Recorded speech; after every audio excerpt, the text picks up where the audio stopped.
Good morning, I'm meteorologist Shane Hinton with your September 10th morning tropical update. Today is September 10th, and that does mark the historical peak of hurricane season in the Atlantic Basin. Now, we still have quite a bit of time left in this season. It runs all the way till November 30th for the Atlantic Basin, but this is typically when we see the most activity in the Atlantic. Now, let's kick things off with the latest on Tropical Storm Francine. Sustained winds still at 65 miles per hour, but now, as of the early morning update from the National Hurricane Center, it is now moving north. Earlier this morning, it was moving north-northwest. We're already seeing some tropical rain moving into parts of South Texas, but the bulk of the impacts are going to be felt in Louisiana over the coming days. Let's take a look at the latest hurricane cone from the National Hurricane Center. It is expected to become a hurricane either later this morning or by midday today, still beneath that Category 1 criteria right now.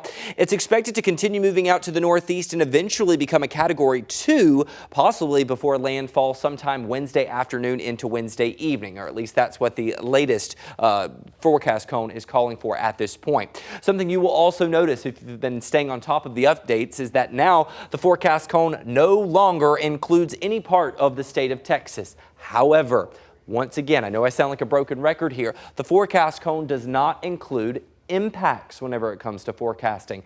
We're not in the cone right now, yet we're still seeing tropical rain in South Texas. We can expect maybe a few feet of storm surge along the Texas coastline, in addition to maybe an inch or two of rain. We could also see some tropical wind as well, but I think once again, it's Louisiana that's going to feel the brunt of this system. Here's a look at the spaghetti model so you can kind of see the consensus here and why the forecast cone is so narrow.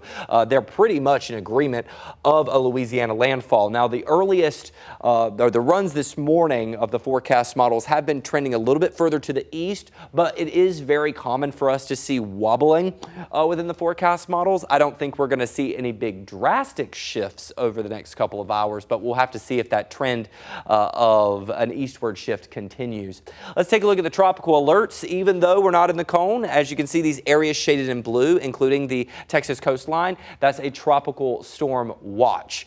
The warnings, well, that's going to be mostly reserved for Louisiana. The area is in hot pink there, indicating a hurricane warning, really extending throughout a majority of the Louisiana coastline and even further inland. You can see also past that we have the tropical storm warning.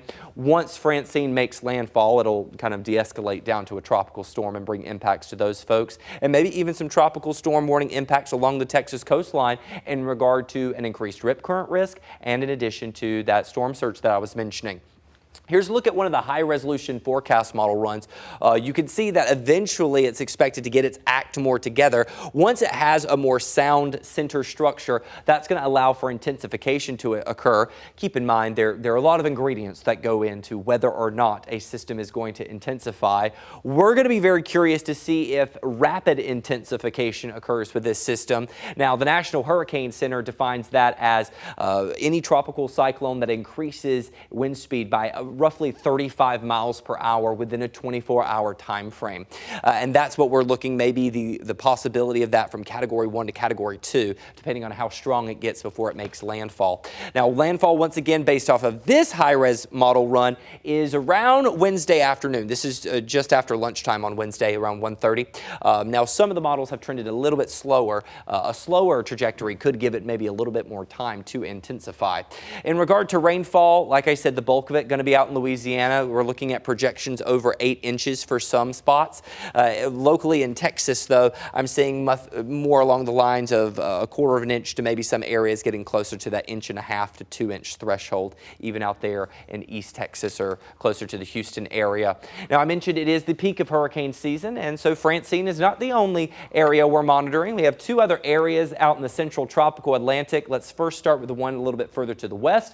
This has a moderate chance of development, not only over the next 48 hours, but over the next week as well. Head out a little bit further to the east, and then we have this tropical wave that now has a 70% chance of development over the next 7 days. Now that we've marked Francine off the list, took a while for us to get there, well, we move on to the G and H names if those systems do develop out there in the central Atlantic, which would be Gordon and Helene.